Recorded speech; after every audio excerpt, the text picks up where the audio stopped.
Hey, welcome everybody. Welcome to the live edition of Thoughts from the Field. I know it's been a while since this particular show has been online. I've been pretty steady every month with Beams and Columns with my co-host and fellow LinkedIn Learning instructor, Sean Bryant. But I'm back here with Thoughts from the Field. I've been doing a lot of posting and video creation and posting some micro-learning videos on topics around going digital in the field, whether that's digital drawings, digital workflows. And so I wanted to go ahead and restart the live version of my newsletter here and talk about some of these questions and challenges and benefits that we have around going digital in construction, ditching those paper blueprints. That's my mantra. It's been my mantra here on LinkedIn Learning, I think, for several years, and I'm really going to start to or continue to push that just as hard. So welcome to Thoughts from the Field. You all should be able to post comments in the comment box here on LinkedIn.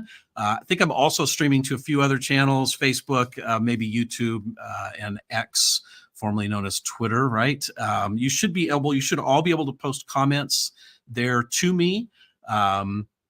And for anybody that does post comments, questions, just says hello, tells us where you're joining from. We will have a giveaway at the end of the program. We've done that several times over on the Beams and Columns show.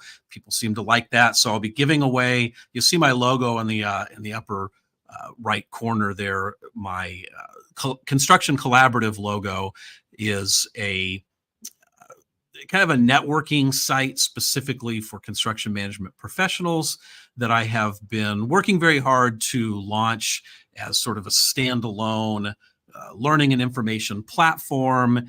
It's out and up there, and I know many of you have logged in, taken a look at it. A number of you have joined and started the free trial there. That's going to launch live in January, so I'll have some more information about that in the next month or so. But again, if you add some comments or ask a question in the comments section, we'll be able to see those and try and respond to as many of those comments and questions as we can here live. And we'll also enter you in a drawing that we'll do at the end of the program here. So a couple of things that I wanted to maybe back up and address some questions that people sent me in advance of the show. One in particular revolved around hardware. And when I talk about going digital in the field, the software, the applications that we're going to use, and the logistics are a couple of the issues that we deal with and that I talk about quite frequently. But one of the other things, particularly if you're a trade contractor and you're faced with equipping your field crews with tablets, computers, laptops, something to allow them to go digital in the field, one of the challenges you face is, what do I use for hardware?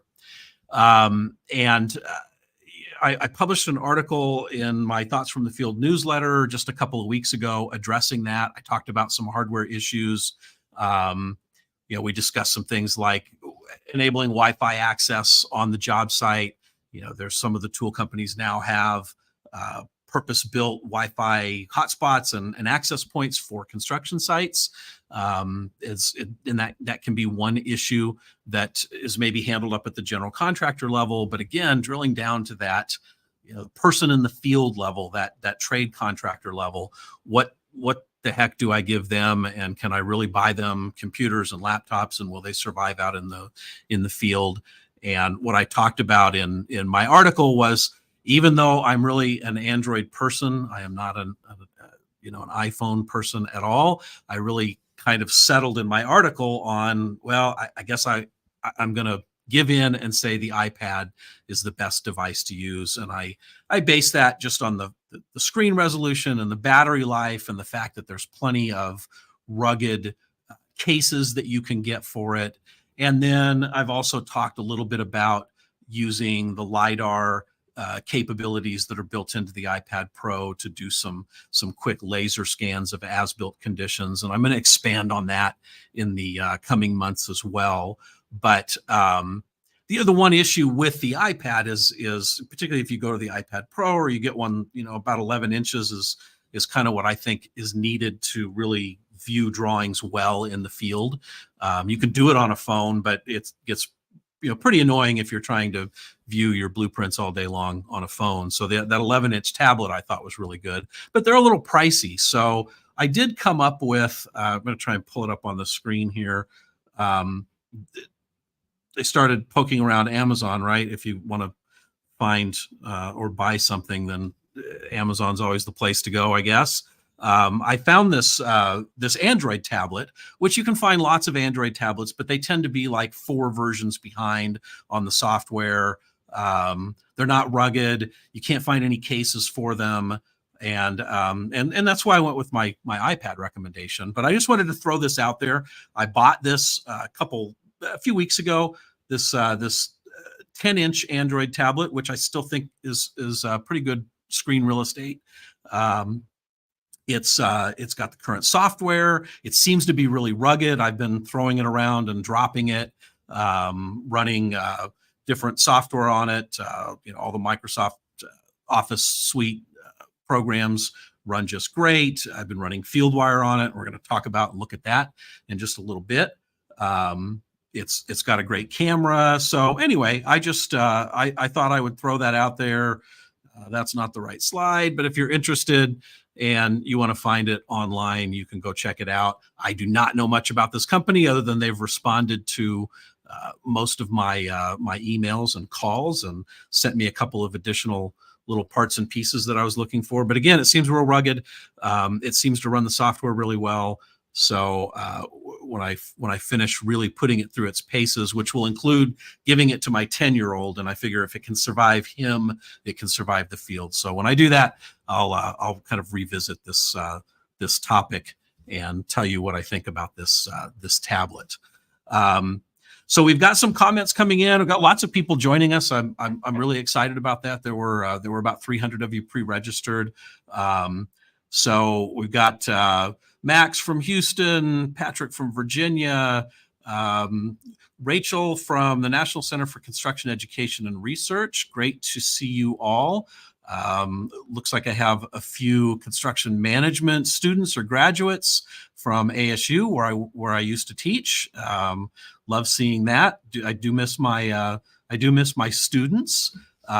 So yeah, keep saying hello. Let us know you're here and where you're joining from. Again, add a comment in the comments box. You'll be entered in a drawing for some swag that we'll send to you at the end of the show here. So keep dropping comments in there, and definitely as we go along, this is the place to ask questions. Again, we'll try and sort through the questions as they come in and throw them up on screen. And between myself and my guest, who I'm about to introduce, we will try to answer as many as we can here. So, as I've been talking about going digital in construction, again, I just kind of addressed a little bit of the hardware issues, and then we kind of move on to the software issues. And if you've been following my posts, comments, watching any of my courses on LinkedIn Learning, you should know by now that it is really easy to do. It is not a difficult task to go digital. And I'm talking about just, step one, start using digital drawings. Like take the paper blueprints, go put them aside, and tell whoever your client is, if you're the GC and that's the owner or the architect, if you're a trade contractor and that's the GC, just tell them to start sending you the PDFs. Okay, that's step one, and you can do that all by yourself. And I've been putting out these little 3, 4, 5-minute video clips showing you how to do that. I've partnered up with FieldWire to do that. So FieldWire is a digital drawing app, a field construction management app that I've really followed and kind of been involved with maybe since since they were kind of a startup company. They're now owned by Hilti, so that's kind of infused some growth, and they've been plugging along and adding new features. But they've been a great partner, and I appreciate that because it's hard for me to show you how to go digital if I don't have the right software. So as I've done that, and even as I've been talking online about going digital, and again, that step one is just quit using paper blueprints, use digital drawings. And then as I've gone along, I've tried to really show and explain what that unlocks. So all by itself, just using the digital drawings is a huge step forward, because they're always with you. Those days of the toolbox in my truck not having tools in it because it's all filled up with rolls of blueprints should be gone. When I travel across the country to go consult on another job or look at another project, I don't have to worry about lugging those rolls of blueprints around. They're just on my phone, on my tablet, on my computer. That's kind of step one. Step two is when we go digital, and then we do that by using an application or a piece of software like FieldWire that allows us to put everybody using the same set of shared digital drawings that are stored in the cloud. We just unlock this whole new potential of, oh, okay, well now one entity, right, probably the general contractor,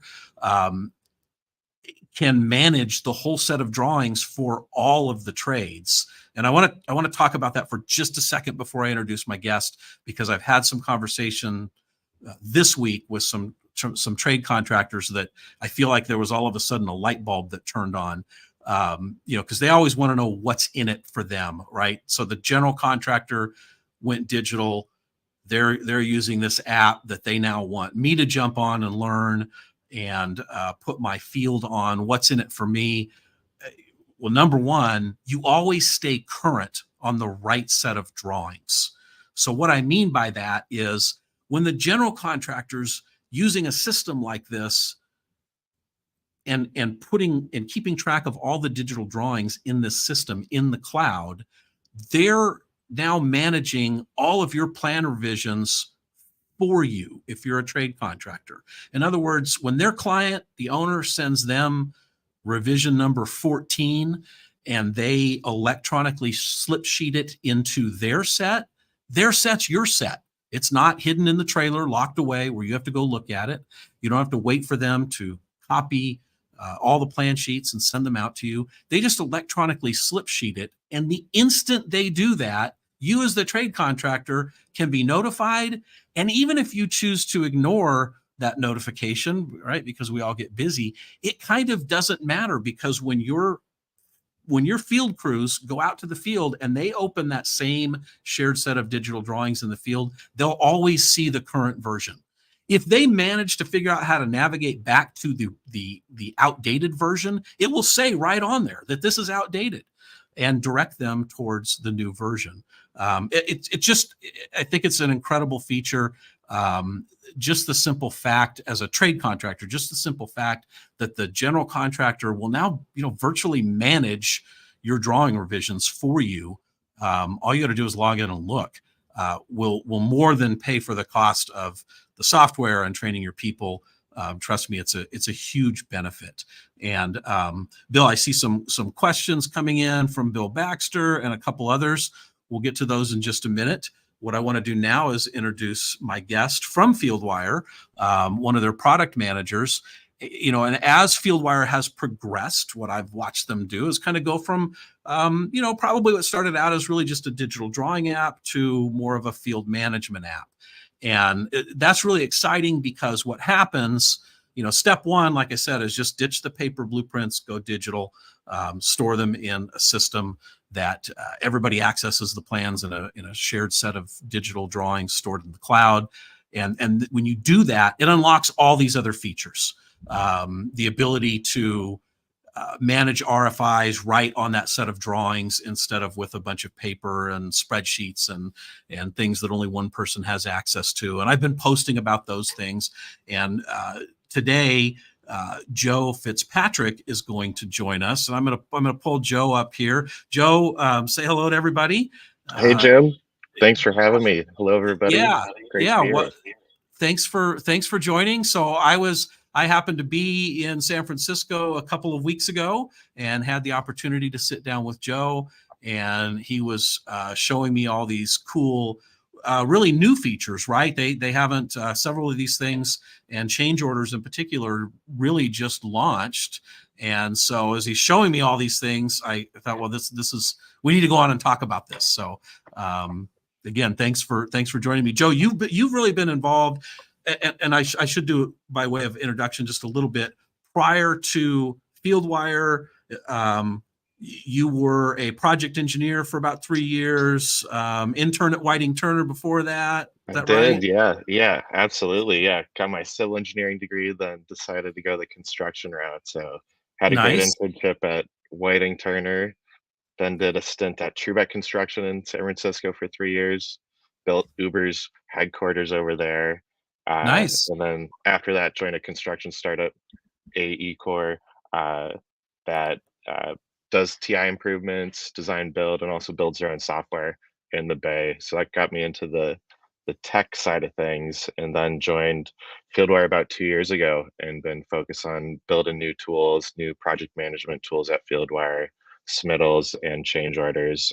So yeah, it's been a awesome experience. Yeah, it's been kind of cool to watch the software evolve. I'll share my screen, and then I'll give the screen to you and let you talk a little bit. But this is one of those things that I said people had sent me questions in advance, just in response to some of the things I've been posting. And one of the common questions I get is, when we start talking about BIM or building information models, 3D models, what are they, as a contractor, what are they good for, and do they ever really get used by the field? And this is something that I still need to play around with a lot more. So I am not an expert on this at all, but this is one of those features, again, when you go digital, when you ditch those paper blueprints. Yes, I can actually drop a 3D model right into this software, and this will work on my tablet. I don't have to have Revit. I don't have to have the source program that developed all this, which I don't know how to use. I couldn't step through a model in Revit if my life depended on it, but I can drop it in here, and I can step through the project. If I'm a mechanical contractor, and I've got all my chases and mechanical stuff on here, I could drop that model in here and view things. So I just thought that was really cool. It was something I was kind of waiting to show live here, because it looks pretty cool when you can show it live rather than just write about it. So that's one of the features that's in there. But what I wanted to talk with you about is kind of, again, the direction I've been heading is, okay, well, once you if I can figure out my screens here, once you go digital and you have all your drawings, digitally, you can do things like start dropping pins and keeping track of tasks. And then all of a sudden we see these new features here, RFIs, submittals, and change orders. And I've done a couple of videos on, now when I have a question, I can just create an RFI, and I can drop it right here on the drawing. And to me, that's super useful, because the RFI process is really, it's necessary, right? Like, we have to have it. We're never going to have a perfect set of drawings. Anybody that's been in construction will absolutely echo that. There are no perfect sets of drawings. We're going to have questions, and when we have questions, it's important that there's a process, because we need like a formal binding answer from probably the architect, so that we do things right. But the problem's always been that, I ask, I'm the go back to my days as the post-tensioning contractor. I ask a question because it's important to me, and I do that through a form. And maybe nobody uses the paper form anymore. It's PDF, right? And I fill it out and email it. But still, the problem is nobody knows that I asked the question. Nobody cares that I asked the question. And they're just all going to keep going in the field. But now all of a sudden, I can ask a question like right on the drawings, and create an RFI to go along with it. And I can like manage that process in here so that if somebody like the reinforcing contractor or the concrete contractor that's trying to form up something that's affected by the question that I just asked, when they jump on these drawings, they can see, oh wait, there's a question there. I may want to look at that before I do anything. Versus in what I'll call the non-digital workflow, no one is going to see this until there's an actual answer. And even then, they might not look at it because, again, if I didn't ask the question, I really don't care about the answer. Especially if I'm in the field. Maybe somebody in the office cares, but I'm really kind of focused in on how this benefits the people in the field. So, absolutely, yeah. There's some cool flows too with tasks and RFIs as well. If anybody who's got FieldWire is empowered to create a task, and from that you can even convert it into an RFI that anybody in the office can take from there, go through the approval process. So yeah, definitely some cool integrations we have between those two. Well, and then so a couple of weeks ago, you and I were talking about some of the complexities behind doing this, because like one of the things that I really jump on in any of these workflows and and particularly like change orders that we want to talk about. If I'm the general contractor, a change order means one thing, but if I'm a trade contractor, a change order might mean something different. And, even same with RFIs. I mean, I might be a trade contractor and have a legitimate request for information.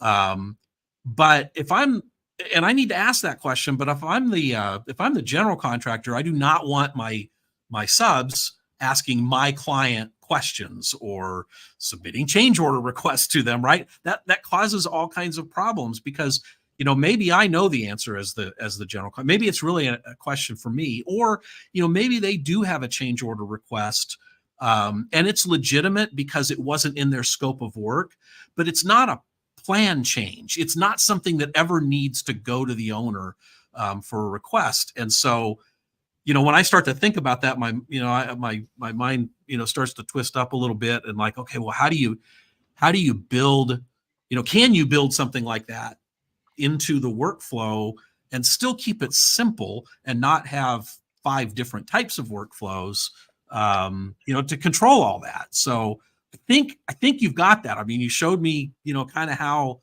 that's being run in FieldWire. Do you want to show, can you share your screen and kind of show us some things or if you want to talk absolutely about great too. Yeah, I think I just shared my screen, but let's see if that works.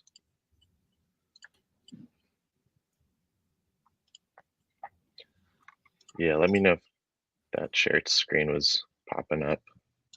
All right, let's see. I do not. I see all my screens. I don't see yours. Okay, let's try that again.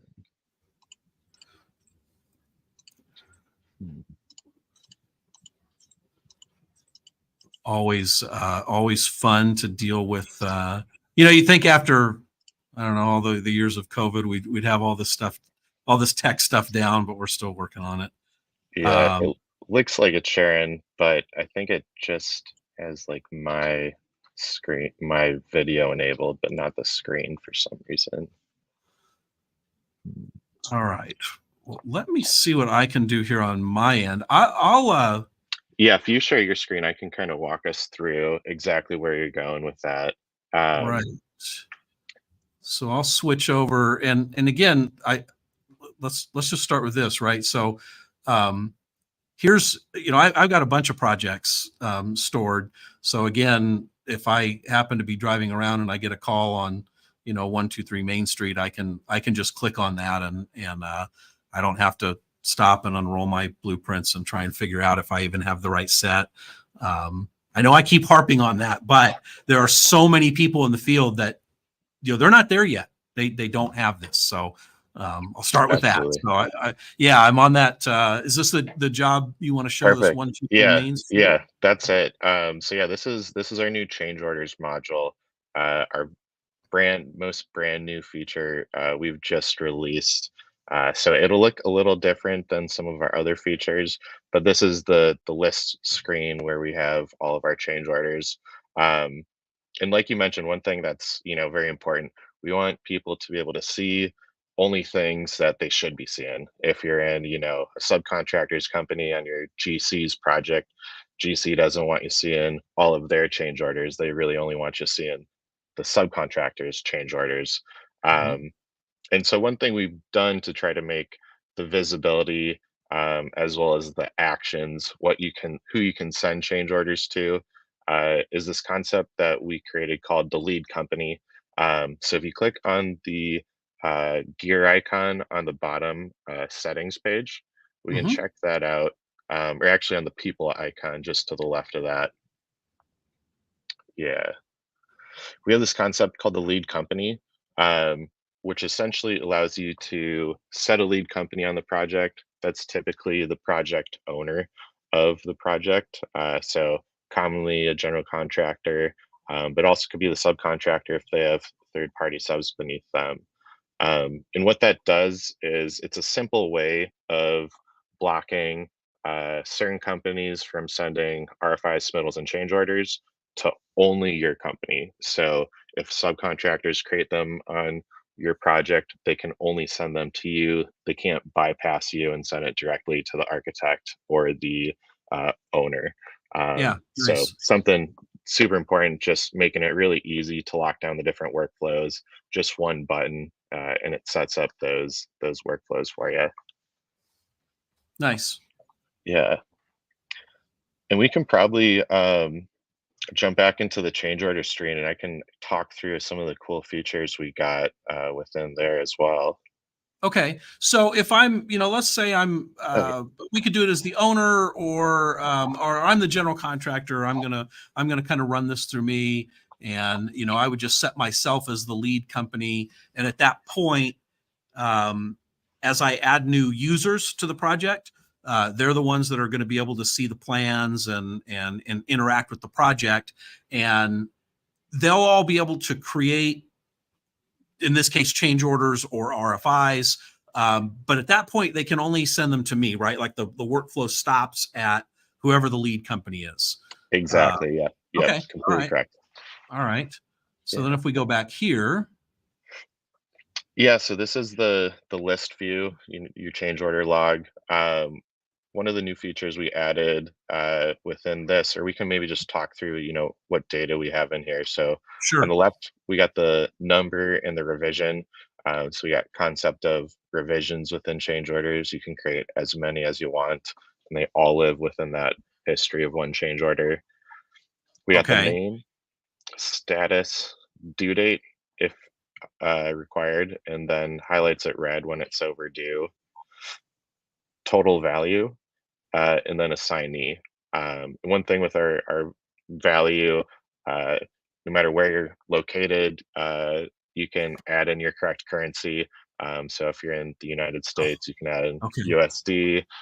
Elsewhere, you can add in your corresponding currency, and that will update all the tables, all the exports, and everything, so it looks Oh, okay. Well, that's localized to you. yeah. Okay, that's kind of cool. Yeah. Um, yeah, definitely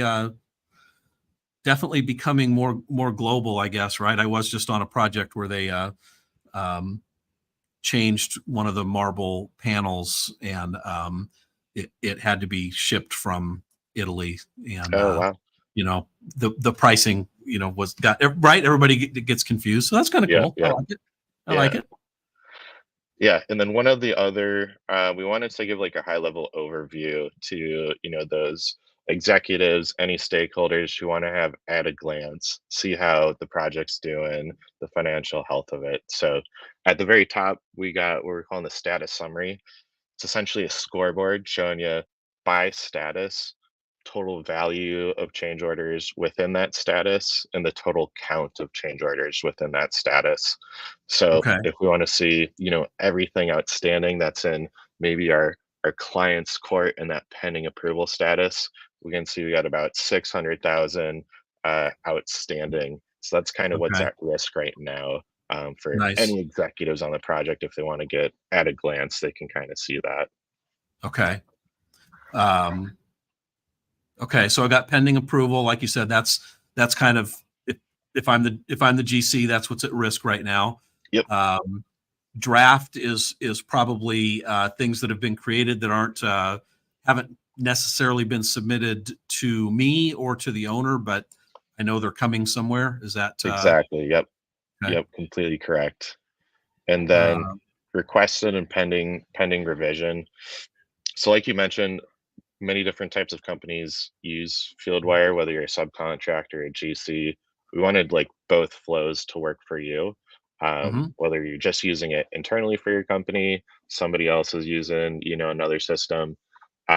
We wanted you to be able to do multiple flows Nice. within it, whether you're creating and submitting or creating and requesting costs from like a subcontractor. So that's what that requested is as well. Okay. All right. And I like that because, and again, you and I kind of talked about that. I'm really kind of on this kick. Like, I think this should have been driven from the top down. I think our general contractor should really be pushing adoption of digital drawings and digital workflows. But I also think that now we're at the point where, if you're a trade contractor, um, and your clients just aren't going this route, you should do it yourself anyway, and just start leveraging all this. Um, and a good example, I think, is in like, the production housing market. I don't know any of the home builders, even the really very large ones, that are actually using digital drawings and digital workflows. But I don't know, they've got framing contractors that are huge subcontractors, that have all of these problems with or challenges with drawings and paper blueprints and keeping track of change orders and how much do they have out there and how much hasn't been approved yet, how much has been rejected. So I really, to me, that's a big deal. To me, it's a big deal that the workflow could be used as just an internal thing. I'm the trade contractor and I'm done. I'm convinced I want to do this. I can use this even if my GC is not on it. Or if they are, then it just gives me one more level that I can push this through. So I like. Absolutely. Yeah. Yeah. And then along with that, any example, whether it's only one company's on platform or we got many, we got a reports tool. So if you want to say, hey, Mr. Client, we have this much outstanding, we can generate a report, just prints out a PDF or a CSV of exactly how the table's filtered now. So if you want to kind of, put the onus on them, like, hey, this has been outstanding Mhm, for a couple months now. mhm. That's where those powers of the reports can kind of come into play as well. And let me ask you about that just to clarify everything. So I can generate this report because that's the other issue or the other question I get pretty frequently as well. Does the whole workflow fall apart because there's no way I'm getting the architect to jump into my software, which is really common. I mean, if I'm the general contractor, my client's the owner. Even if I have pretty good relationship with the architect, um, I'm probably going to have a hard time getting them on board with this. But that's kind of built into the workflow, right? So I can generate a report, and then, like you said, I can just email them the PDF. Um, Yeah, but if absolutely. I remember right, there's some things built into the actual RFI workflow itself. Is that right? Yeah, absolutely. So, like you said, we know ideal world, all stakeholders are on Fieldwire, but sometimes that's not realistic. So we didn't want to just not have those workflows work. We wanted to Mhm. allow for those scenarios as well. So we kind of have two different ways you can handle it. Um, Okay. One of the ways is within RFIs and submittals, those are a bit more mature features. So some of those features within it, we're pulling over to change orders soon here as well. Um, but if they are in the platform, but they're not logging in, we can go ahead and assign an RFI to them. We can probably open up RFIs actually, and I got a draft one there we could check out. Right. Okay. So this is just kind of a placeholder, but if we go to assign and send, Mm-hmm. we can open up that modal, and we have two options now. So we Nice. can either select project user, which is anybody who's got a Fieldwire account on the platform. Okay. If we assign to them, but for whatever reason they're just not logging in, they can also just respond to that email notification, and that will be logged in Fieldwire that we could populate on their behalf. Okay. And then the second one, where this is one, if they're not even a project user, very common scenario would be like a subcontractor tracking everything internally, but maybe Yep. their general contractors using another platform. They don't even want to, put them on a Fieldwire account. We can That's a great actually example.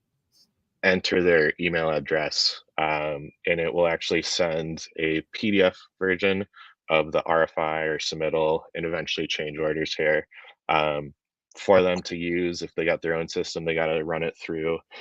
And then as soon as we get the response back, we can respond on their behalf.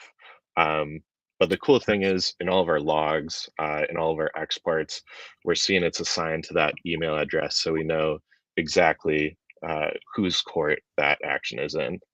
Nice. Okay. Okay. Great. Yeah, I think that's important, and that's a great example because I kind of hadn't thought of again my trade contractor that wants to go digital. They're also probably not going to be able to force their GC or all of their multiple client GCs onto the system, at least not immediately, and so that's a cool example. They can still use this to track everything in the system and just assign it to an email. Absolutely, yeah. Nice. Okay. All right. So I'm kind of thinking, Jim, would it be cool if maybe I could be like the client in a scenario, and I got a Okay. change order, the demo or perimeter office ceiling removal. Maybe we could have you open that up, that draft. Yep. Okay.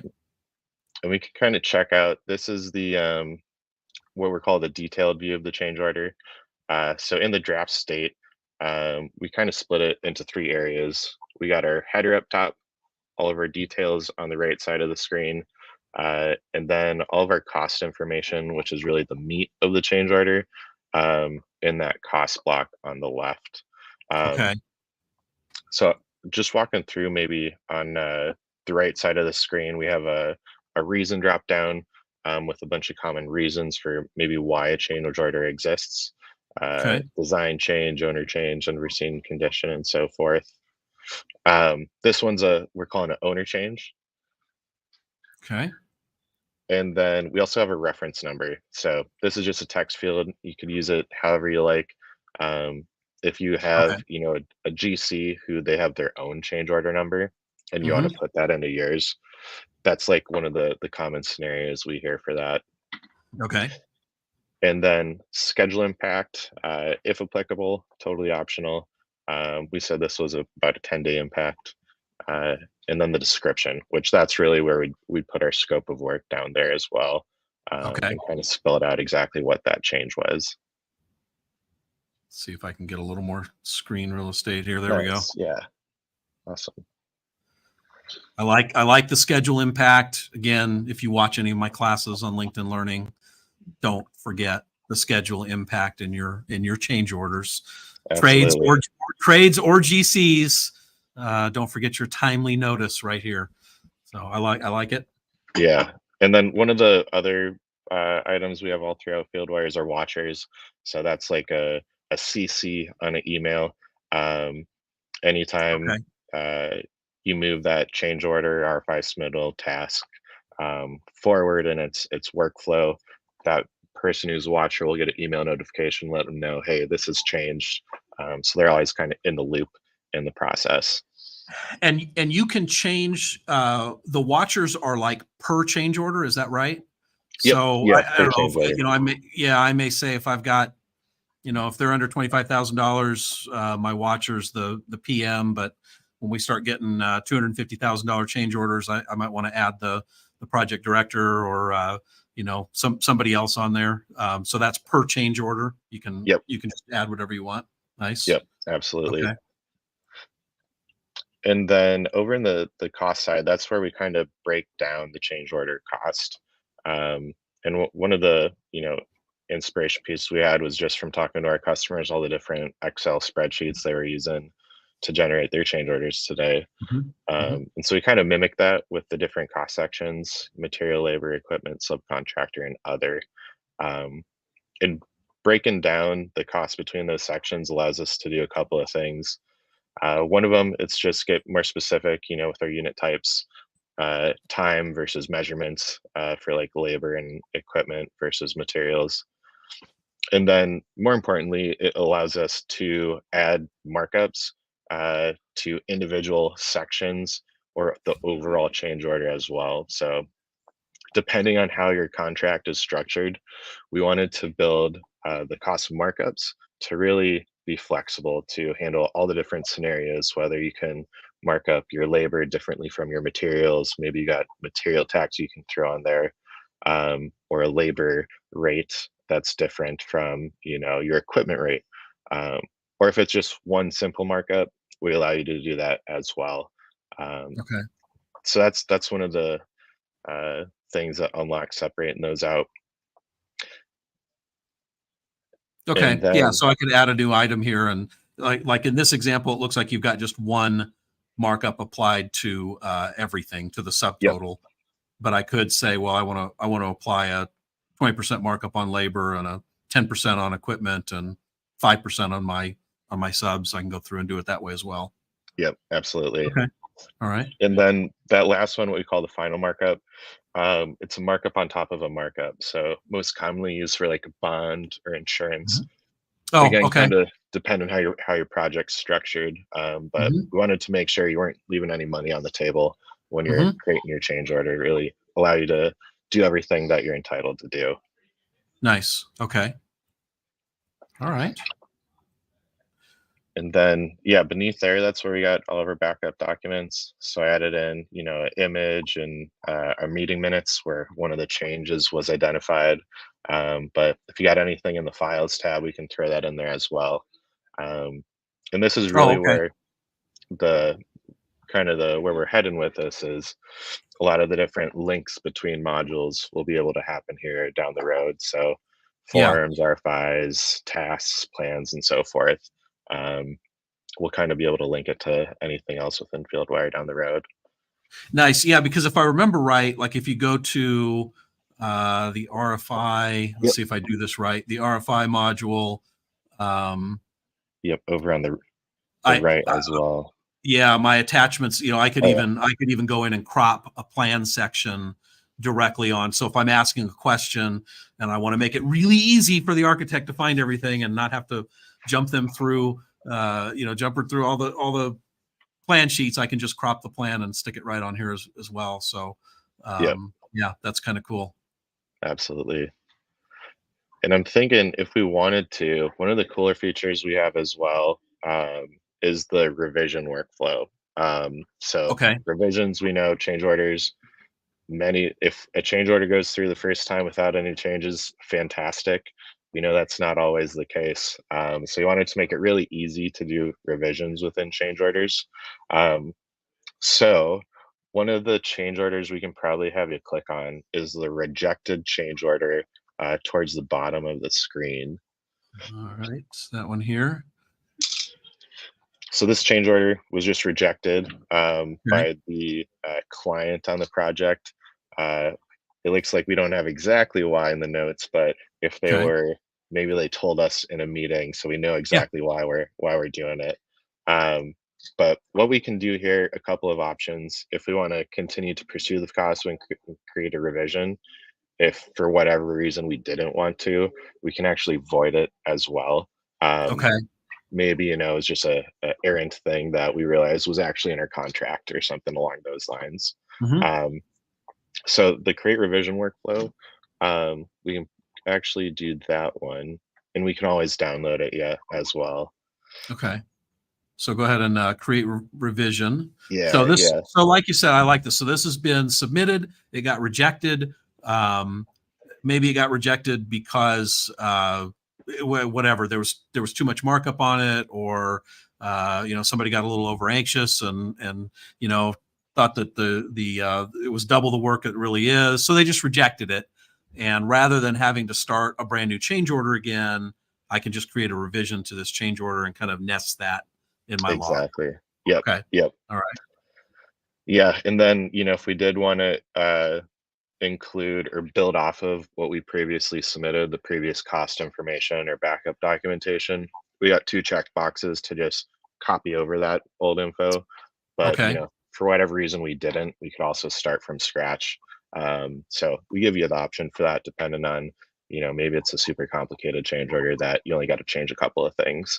Okay. So that's kind of the idea behind it. Hmm. But yeah, let's go ahead and create the revision. Okay. And so we see we got the revision 1 tag to it now, within our cost block. Down So we here. know Okay. revision 1 of the change order. If we scroll down, we can see, that's what we previously submitted that we copied over. Okay. And then on the very bottom is where we have the history of the change order. So if we did want to see the past revisions of what was submitted, we can see rejected on that date by that person. And if you Nice. wanted to see, whatever cost was previously submitted, we can check that out too. So when we're doing the revision, we can have context on, okay, I know subcontractor number 1 needs to change by, $500 or something before we Okay. resubmit it to the client there. So we could just come here and we'll drop this down to 25 grand. There we go. We're scratching their back, making it easy on them. That's right. All right. Okay. So now the total cost gets updated over here. And then from there, yeah, it's pretty much the same workflow. From pending revision, we can submit it for approval again. And then after that, they have the option to approve or reject it. If they reject it, we can do another revision if we want. And if they approve it, that's pretty much the end of life of it, of the change order. And we can put due dates on here and hope that they hope that they honor our due dates, right? Yep. Yep. We can also put a message in here, so they know why they're getting this over again, and then just click on submit. Yep. And now we're back to pending approval. Yep, exactly. Yeah. And since we're in the same company in this scenario, that's why that is unlocked. So if you did want to Okay. answer it on my behalf, you'd be able to do so. But yeah, that's pretty much the flow Okay. there. Okay. Cool. Yeah, no, I like it. And again, I really feel like these are the kinds of things that are unlocked when you just start off with the digital drawings. Absolutely. The digital workflow by itself, I guess, would be nice, but when you pair it with, hey, all my drawings are in here as well, all of my specifications are in here. This is where all the files for the project live. So yeah, again, like you demonstrated through here, maybe I've got meeting minutes from our monthly owner meeting that need to be tacked onto this change order as a reminder. I store those here in the files tab. That's where they live. That's where I want all of my project documents to live. Ideally, right? Like I don't want them to be stored somewhere else. And when I do that, and I try to, I know it's down here somewhere, but when I try and add an attachment, I can just attach that directly from the files tab, and it gets super easy to use. Absolutely. So, you want to take a question or two? I think we've got a few minutes. You want to take a question or two? Totally. Yeah, let's do it.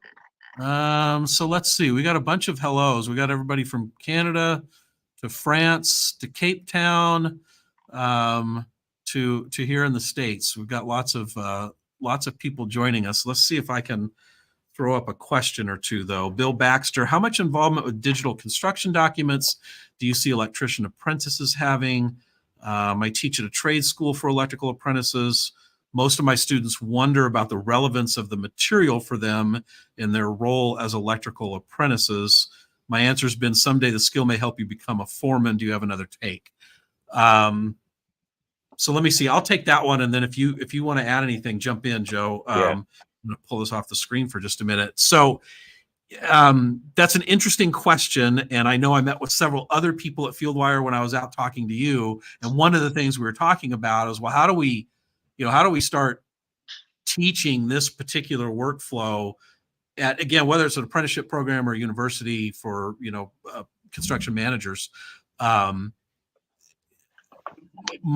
guess my answer is yes. This is the workflow. My summary answer is this is the workflow that we should be teaching, right? So I think that where we should be right now is again, whether it's a CM program at a university or community college, or whether it's an apprenticeship program. I actually think it's time to quit teaching with the roles of blueprints in front of them, because all we're doing is normalizing that. We're normalizing the blueprints, and then when they get out to the field, we're trying to convince them to go digital. We're doing that wrong. I really think it's time in the apprenticeship programs to have them in front of a tablet, and quit printing. I got 50 apprentices. I got to print 50 rolls of blueprints so I can teach them how to read blueprints. It's the same thing. Just show them how to read it on the tablet, and then start talking about the workflows that go along with it. I think that would be a huge benefit to the construction industry in general, because I think we're teaching them, essentially we're teaching them the old ways. And this is not just apprenticeship programs. Believe me, this is the universities as well. We're teaching the old ways and then telling them, oh, by the way, you should go digital now. So no, I guess, Bill, my answer is, I think you got to jump in and teach them digitally rather than on paper. I don't know. You got anything to add, Joe? Yeah, I'd say that brought me back Bluebeam. For one of my foremen used to be a pro at Bluebeam, learned pro. He didn't start out as a pro on Bluebeam, but some of my favorite RFIs to make back in the day were RFIs that he would find an issue of. He would actually sketch up his proposed solution in Bluebeam and send it to me, and I'd include that in the RFI going to the architect. So not just text in the PM, hey, we got an issue, but actually empowering them to say, hey, this is how I think it should be done. Here's a sketch to really make it clear. Let's see if we can get this approved. I have an old LinkedIn Learning course that's a little out of date now. That's a Bluebeam course. And for those of you that don't know, I'm going to say the difference between Bluebeam and FieldWire is I'm going to call FieldWire really a field management app, a construction management app. And I'm going to call Bluebeam a really good PDF viewer and editor, really for the construction industry. It lets you mark up the drawings with cloud tools and things like tools that we use. I kind of view it as primarily an office tool. I think it's an awesome takeoff tool. But I did a class for exactly what you just said, Joe. I was standing out on this project, and it's an upside down pyramid is one of our city halls out here in Phoenix. Thanks. And my client was trying to set up the scaffolding to do a bunch of window replacement, and the scaffolding contractor was like sketching things up on a napkin, and their plan was, we're going to go make a copy of this and attach that to and I'm like, man, seriously? This is not 1980. Why are we doing back a napkin stuff here? You can sketch this up. And so I did a whole class on I don't use AutoCAD either. Again, I don't use AutoCAD. I don't use Revit. They're awesome programs, but they're really hard to use. But I go into Bluebeam and sketch up a digital drawing really easy that I can then email and modify. So difference between Bluebeam and FieldWire there. Just for those of you that aren't familiar. And I want to get a couple more here from Rachel. In encouraging people to ditch people and go digital, how much time do you estimate it takes to learn the software and get yourself up and running? People resist change when they don't want to learn a new way of doing things. So I'll give Rachel my two-part question, or my two-part answer is, I think that you have some challenges and some hurdles to overcome, and just convincing them of the concept, right? We're going to go digital. That's, and that just depends on your company's culture and the people that you have. That can be tough on its own. As far as actually learning the software, you know, I will tell you that, you know, I have on this particular application, FieldWire, I have a how to use FieldWire class in LinkedIn Learning. And I haven't looked at it in a while. I'm going to say it's a 2-hour class. Maybe it's 3 hours, and it covers everything from, I'm the administrator and I need to know how to set it up from the top level, to I'm the field person and I need to know how to access drawings and create RFIs. And it's 3 hours. And I really, like, in a half a day, you can really teach everybody in the field how to use this. I mean, again, if you're going to be the administrator, you've got to think through some workflows and, you know, what are we going to use it for, and how are we going to store drawings, and are we going to connect it with Dropbox for a backup? You know, so if you're the administrator, you've got a little bit of additional work. As far as getting your field crews, you know, pulling them in and saying, hey, this is how we're sending you drawings. Honestly, it's a couple hours, and then just give them the tablet and let them do it. You know, they can't mess up your drawings. If they put a bunch of irrelevant markups on it, you can just go through and select them all at once and delete them. You know, they can't ruin anything. A couple hours, I think, and then give them the tablet and let them go. I don't know. What do you think, Joe? You buy that? Yeah, it definitely depends on the platform. One of like our core pillars at FieldWire is easy to use. We want to make really intuitive software. So we Yeah. pride ourselves in making it, like you said, you can figure this out in a couple hours. After this recording, people may feel confident in creating change orders, I would hope. Right. So yeah, that's definitely, we try to make it as intuitive as possible, so it doesn't take you a month to get every on board. Yeah, and I think we're going to do one more question because we're right about at the top of the hour here. But I think this question from Max, are RFI submittals and change orders associated to defined areas? And I think that if I understand the question right, I'm going to say that answer is yes, right, Joe? Because if I Yep. go back to one of my sample projects, let's see if I can find one. They're associated with areas just because, oh, here's one that I've doodled on, right? So, you know, my safety observation, you know, is here. This task is here.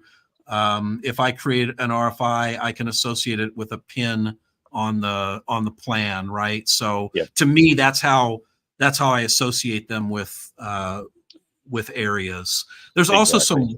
some room functionality, I think, on here, isn't there, Joe? That I haven't played around with a bunch yet. Yeah, we have a concept called nested locations within our Okay. task tool. So you can really go into granular detail if you want to do it by like level, and then room within a level, or even like, if you're crazy, maybe a door within a room. So yeah, you can get pretty granular with those in tasks. Okay. All right. Great. Well, I got one more comment here, and this is from Chris Randall, who is a fellow LinkedIn Learning instructor, and he is also going to be my guest on Thoughts from the Field Live in December. And I'll create that event and put it in LinkedIn shortly after this one ends. But it kind of ties into what we're talking about here, because Chris, besides being a LinkedIn Learning instructor, is also here. Let's see if I can put his classes up here. So he's got like 13 courses on LinkedIn Learning, a lot of them having to do with estimating, electrical and mechanical systems.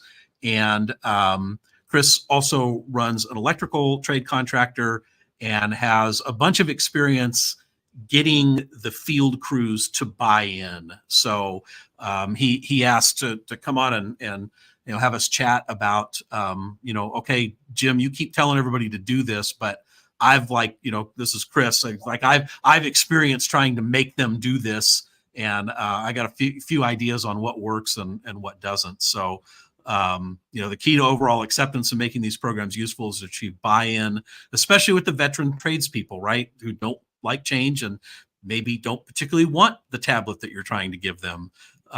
So yeah, Chris and I are going to talk in December. I think it's December 9th, and I don't have it on my screen, but I will create that event in LinkedIn. I'll pop it into the chat for this event so you all will see it, and you can join us next month in December, and we'll talk about not necessarily the specifics of how to do all this stuff like Joe and I have been talking about, but Chris will kind of walk us through some of the successes and failures that he's had, and that I've seen with some of my clients on getting them to actually do this. And I do think, and there's a little bit of a time lag between me saying things and then seeing comments on here, so I may not see it. But Chris, I think Chris would agree that once you get past those hurdles, and Rachel, once you train them on how to use it, the benefits get really clear really fast, and you probably won't look back. I've done a lot of work with iron workers, and I talked to some iron workers who, pulled out an iPad from the back of his vest while he was up on a steel beam, and I pulled him down and asked him who he stole the iPad from, and he kind of laughed, and we talked about, yeah, we really resisted doing this. He's like, well, in fact, you know us, Jim, we were gonna strike the project, and we want our blueprints back, and after that it took about a day and a half, and now I'm really not looking forward to the next project that I go to that has paper again. This is really cool. So Joe, you got anything to add before we sign off? I think that's it for me, but really appreciate your time, Jim. Thanks for letting me jump in here and show you around what we've been building. And thanks everybody Yeah. for listening. Well, I appreciate it, and we'll probably have you back here before too long. But like I say, next month with Chris Randall, talking about strategies to get people to go digital. Now, what I want to do now before you leave is I want to draw. So these are all the people that entered in our drawing. So we'll skip through here. And hopefully Chris Randall doesn't win. Otherwise, I'm going to have to spin. All right. Bill Baxter, who asked one of our questions, is the winner of our Construction Collaborative swag. So, Bill, I am going to direct message you on LinkedIn and get some shipping information, and we'll get that sent out. And again, appreciate everybody joining us. Joe, thanks for talking to us today. We will see you again in December. Look for that event to be created and post here on LinkedIn in just about an hour or so. So we'll see you next time, and thanks for joining. Thanks, Jim. Thanks, everyone. All right.